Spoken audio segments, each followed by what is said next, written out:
मंत्रिमंडळ विस्तारानंतर आजच्या बैठकीकडे महाराष्ट्राचं लक्ष लागलेलं आहे. सरकारनं आपल्या आता महायुतीने जे काही निवडणुकीमध्ये आश्वासनं दिली, जाहीरनाम्यामध्ये लोकांना वचनं दिली, त्याची कितपत या कॅबिनेटमध्ये पूर्तता होईल याकडे महाराष्ट्राचं लक्ष लागलेलं आहे. मुळात लाडक्या बहिणींना 2100 रुपये देऊ ही घोषणा केली. आता 2100 रुपये देतात की 1500 देतात याचा निर्णय मला वाटतं कॅबिनेटमध्ये, पहिल्या कॅबिनेटमध्ये सरकारने घ्यावा आणि लाडक्या बहिणींनी भरभरून मतं दिली त्यांचा सन्मान करावा. शेतकऱ्यांच्या कर्जमाफी संदर्भात सरकारनं छाती ठोकून, महायुतीने छाती ठोकून सांगितलं आम्ही शेतकऱ्याला पूर्णतः कर्जमुक्त करू, कर्जमाफी करू. या कॅबिनेटमध्ये कर्जमाफीचा निर्णय होतो का हे आम्ही बघतो आहोत. अनेक वचनं दिली, वाऱ्यावर सोडण्याचं काम झालं. मुख्यमंत्री ज्यावेळेस शिंदेजी होते त्यावेळेस अनेक तरुणांना शासकीय योजना राबवण्यासाठी मुख्यमंत्री दूत म्हणून नेमल्या गेला. त्यांची आता काय स्थिती आहे? 3 महिन्यापासून त्यांना मानधन नाही, वापरलात आणि फेकून दिला. तरुणांच्या जीवनाशी खेळ चालवलाय. अनेक प्रश्न आहेत. त्यामध्ये मुख्यत्वे करून धान खरेदीचा विषय आहे. 31 तारखेपर्यंत मुदत होती, ऑनलाईन अर्ज करायचं होतं धान खरेदी केंद्रासाठी, परंतु अद्यापही 50% शेतकऱ्यांची नोंदणी झाली नाही. चंद्रपूर, गडचिरोली, भंडारा, गोंदिया, नागपूर या भागातील सर्व शेतकरी मुदतवाढ द्यावी म्हणून मागे लागलेले आहे. पण सरकारकडे कोणाला विचारावं? मंत्रिमंडळ असूनही सत्ता केंद्र आणि निर्णय घेण्याचा अधिकार केवळ आताही मुख्यमंत्र्यांनाच दिसतोय. बाकीच्या मध्ये इतर कोमात गेल्यासारखे वागतायत. त्यांना अनेकांनी तर अद्याप चार्जही घेतला नाही. 4 मंत्री मंत्रिमंडळाचा शपथविधी होऊन 15-20 दिवस चार्ज घेत नसतील तर महाराष्ट्राला कुठल्या दिशेनं नेत आहेत? मंत्रिमंडळामध्ये बंगल्यावरून भांडणं सुरू आहे, मंत्रिमंडळामध्ये खात्यावरून भांडणं सुरू आहे, अधिकारावरून भांडणं सुरू आहे. त्यामध्ये महाराष्ट्राचं वाटोळं होऊ नये अशी आमची अपेक्षा आहे. तुम्ही आता एक ट्विट केलेलं आहे वाल्मिकी करारासंदर्भात की सरकार जे आहे आरोपीचं नाड पुरवत आहे. मला तर त्याच्या पलीकडे मी ते ट्विट केलंच, कारण काल आपण पाहिलंय पोलीस स्टेशनमध्ये बेड आणि घेऊन गेलेत. यापूर्वी असं कधी पोलीस स्टेशनमध्ये बेड नेताना, कॉट नेताना ते म्हणतात की पोलिसासाठी होतं. पोलिसांनी कधी त्या पोलीस स्टेशनमध्ये काटवर झोपल्याची माहिती नाही. ते कुणाचे लाड आहेत? ते वाल्मिकी कराराचे लाड पुरवण्यासाठी, त्याला बेडवर झोपवण्यासाठी पोलीस कस्टडीत असताना ते नेले काय यावर चौकशी झाली पाहिजे. मला तर पुन्हा काल जी माहिती मिळाली ती माहिती अधिकची अशी आहे की मोठ्या आकाला वाचवण्यासाठी या लहान आकाचा एन्काउंटरही होऊ शकतो. म्हणून पोलिसांना विनंती आहे की मोठ्या आकांना वाचवण्यासाठी याचा एन्काउंटर करू नका बाबा. हा बिचारा म्हणणार नाही, पण त्या मोठ्या आकापर्यंत जाण्यासाठी जर याचा वापर आहे तर तो पुरावा नष्ट होण्याची शक्यता सुद्धा मला काल एका अत्यंत विश्वसनीय माहिती जवळच्या एका उच्चपदस्थ अधिकाऱ्यांनी दिली. यावरून काहीही होऊ शकतं अशी शक्यता त्या संदर्भात प्रकरणामध्ये आहे. राजन साळवी माजी आमदार भाजपाच्या वाटेवर आहे असं आता असं आहे, काही लोकांना सत्ता फार जवळची वाटते, सत्तेशिवाय जगू शकत नाही, सत्तेसाठी जन्माला आले, असं कोणाच्या डोक्यात असतं. कसं आहे की लढण्याची प्रवृत्ती नष्ट झाली की माणूस सत्तेच्या मार्गाने जातो. ती लढण्याची प्रवृत्ती राजन साळवीची कमी झाली असावी म्हणून तो पळापळ करतोय. त्यावर काही फार मोठा आहे की तो माजी आमदार आहेत, चालत असते. आता भारतीय जनता पक्षामध्ये किती जागा रिक्त आहेत, किती जणाला सामावून घेणार आहेत, कुठे सामावून घेणार आहेत, कोंबड्याचं कुऱ्हाड झाल्यासारखं होऊ नये. जास्त कोंबड्या झाले की कुऱ्हाडात घालतात, ज्यांना घालू नये म्हणजे झालं. पालकमंत्र्यांचा तिढा अजूनही कायम असताना नागपूरचे पालकमंत्री चंद्रशेखर बावनकुळे होतील असं वक्तव्य केंद्रीय मंत्री नितीन गडकरी यांनी काल एका कार्यक्रमात केलेला. नाही आहेच ना, पालकमंत्र्यांचाही तिढा कायम. नाही, बावनकुळेजी तर नागपूरचे आहेत, ज्यांच्या जिल्ह्यात त्यांनी ते पालकमंत्री पद घेतलं आहे, त्यामुळे त्यावर काही बोलण्याची गरज नाही. पण लवकर करा जे काही करायचंय. 26 जानेवारी पर्यंत होईल, कशाला 26 जानेवारी आता? म्हणजे झेंडा फडकवण्यापुरतीच पालकमंत्री काय की तो जिल्ह्यामध्ये अनेक प्रश्न आहेत, 6 महिन्यापासून त्या जिल्ह्याचे वाली कोणी नाही, त्यामुळे लवकरात लवकर केलं पाहिजे. नाहीतर मुख्यमंत्र्यांनीच 26 जानेवारीचे सर्व महाराष्ट्रातील झेंडे फडकवावेत, नाव लिहून टाकावं, लाईनीमध्ये 26 जिल्ह्यांचे झेंडे उभारावेत मंत्रालयाच्या पुढे आणि 2-2 मिनिटांमध्ये एक झेंडा फडकून टाकावं. काय चाललंय मलाच कळत नाही.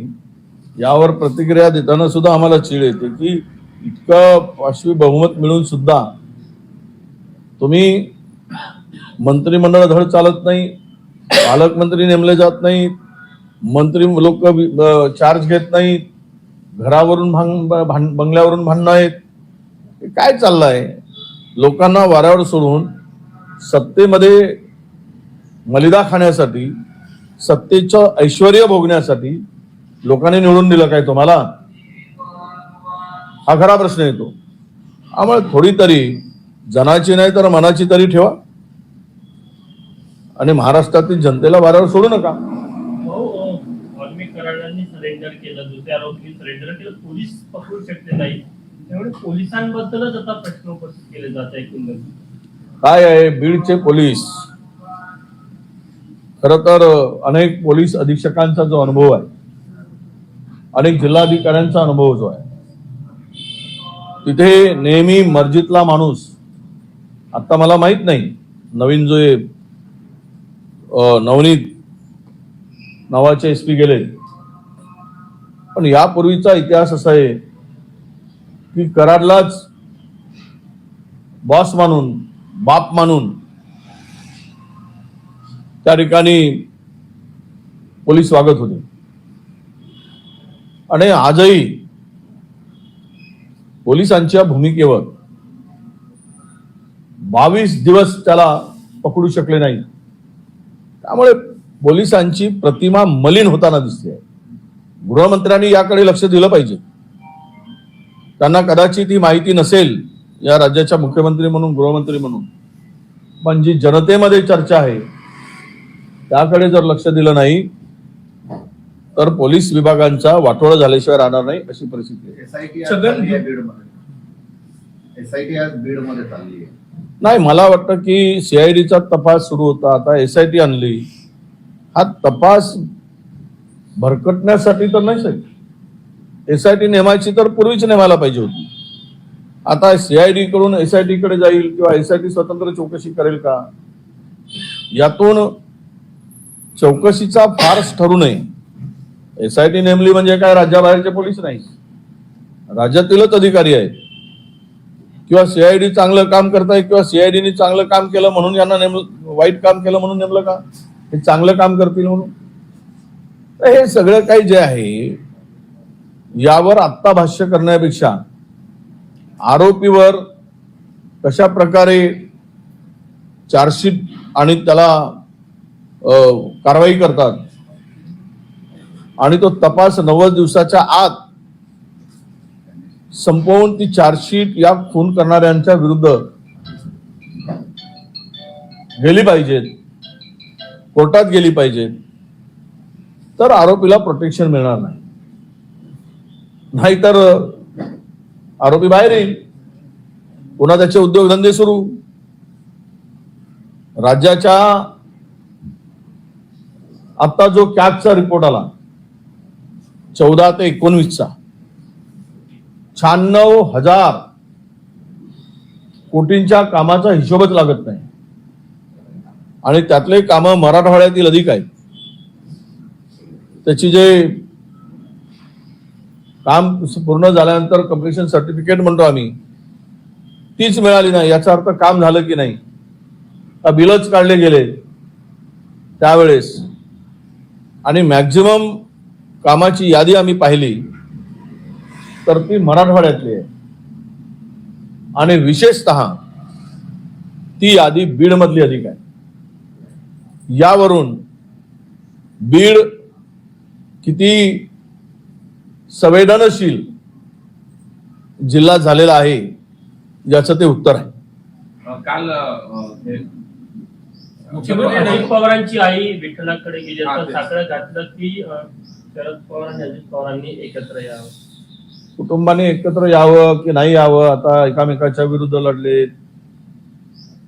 आता काही साकडे घालून एकत्र येण्याची त्यांची आई अजितदादांची जर मागणी करत असेल तर मला वाटतं की विठ्ठल बघेल. आपण सगळं विठ्ठलावर सोडून देऊ आपली प्रतिक्रिया देण्यापेक्षा. छगन भुजबळ विठ्ठलाच्या मनात काय आहे ते विठ्ठल ठरवेल. नानाजी छगन- चव्हाण यांनी तर म्हटलं की मी लोटांगण घालून शरद पवारांसोबत साकडे घेईल असे. आता लोटांगण घातले काय आणि अंगावर पेट्रोल टाकले काय, निर्णय दोन नेत्यांना घ्यायचा आहे. आता झिरवाळजी मंत्री झालेत, निर्णय योग्य होता मंत्रीपद मिळवण्यासाठी. इकडे राहिले असते तर मंत्री थोडी झाले असते. त्यांना साध्य करायचं ते केले, आता पुढचं साध्य करायसाठी लोटांगण घालतील. आपण बघू लोटांगण घालताना, आणि महाराष्ट्र विचारेल लोटांगण घालून तुमचं लोटांगण वाया गेलं की फायदा झाला ते कालांतराने कळेल. नवीन छगन वर्षाच्या पहिल्या भुजबळ काल दिवशी परत आले परदेशावरून. ते म्हटले होते की परदेशातून आल्यानंतर माझी भूमिका जाहीर करेल. की नाराज आहे अद्यापही, काय वाटतं? आता नाराजी व्यक्त करून काय पर्याय, काय भाजपकडे जाण्याचा एक पर्याय आहे, नाहीतर घरी बसण्याचा पर्याय आहे. ओबीसी नेत्याला महाराष्ट्रामध्ये ज्या पद्धतीनं वापरून त्यांचा या सरकारने दुरुपयोग केला किंवा त्यांना सत्तेबाहेर ठेवलं, एवढ्या मोठ्या सिनियर नेत्याला समस्त महाराष्ट्रातील ओबीसींच्या मतं घेण्यामध्ये जे महायुतीला मतं मिळाली असतील ती छगन भुजबळांच्या मुळे मिळाली. त्याचा फायदा प्रचंड महायुतीला झाला आणि भुजबळांच्या हातात भोपळा दिला. हे सरकार ओबीसीच्या भावनेशी खेळणार आहे, ओबीसीची बनवाबनवी करणार आहे, ओबीसीला गृहीत धरून राज्य करणारं हे सरकार आहे, हे आता स्पष्ट झालेलं आहे. राहिला भुजबळांचा विषय, भुजबळ साहेब मला वाटतं की त्यांच्यापाशी फार काही पर्याय नाही. कदाचित अजितदादांच्या चुप्पीवरून मुंडेची विकेट काढून टीम मध्ये भुजबळांचा समावेश करण्याची शक्यता किंवा विचार अजितदादांच्या डोक्यात आहे का, हा प्रश्न गेल्या 4 दिवसापासून आम्हाला 5 दिवसापासून पडतोय. त्यावर अजित पवार मुंडेंच्या प्रकरणात अजिबात बोलत नाही. आरोप गंभीर होत.